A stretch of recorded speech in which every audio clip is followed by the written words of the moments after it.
बहुत बढ़िया है, आप लोगों का प्रयास तो हमें अच्छा लग रहा है। अब इसका परिणाम क्या होगा हमें नहीं पता, क्या आप लोगों ने इसका परिणाम कहीं देखा है, वो उसके विषय में हम बाद में पूछेंगे। ये चीज़ें जो उपयोग कर रहे हैं इनके उपयोग तो आपने बताए हैं। अब हमें ये बताएं आखिर गोलियां निर्मित कैसे करेंगे, बनाएंगे कैसे गोली, उसकी विधि बताएं।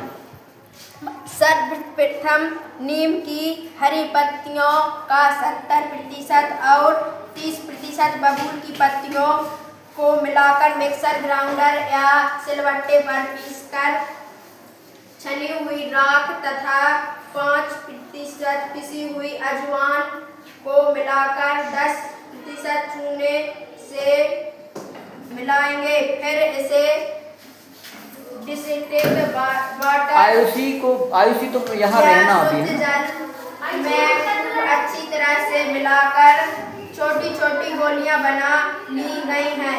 फिर इन गोलियों को सुखा दिया जाता है। अच्छी तरह सूखने के उपरांत इसका उपयोग अनाजों को सुरक्षित रखने के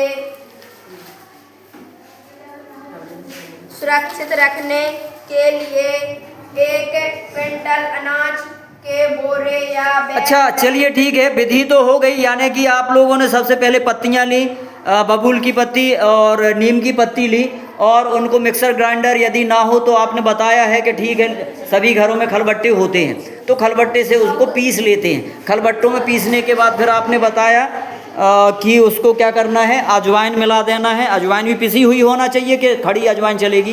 पिसी हुई अजवाइन। अब इसको आपने जो मिक्सचर बनाया है उसको आपने राख में मिलाया है क्या? अच्छा, राख में मिलाने के बाद फिर उनको चूने में बताया है कि चूने में मिलाएंगे और फिर छोटी छोटी गोलियां बनाएंगे। अच्छा, हमें ये समझ में नहीं आ रहा है कि आखिर ये गोलियां हम अनाज को सुरक्षित कैसे रखेंगे और हमें कितनी मात्रा अनाज में मिलानी होगी, ये बताएं। केवल 10 से 15 गोली। केवल 10 से 15 गोली, और इससे अनाज सुरक्षित हो सकता है? हाँ हो सकता है।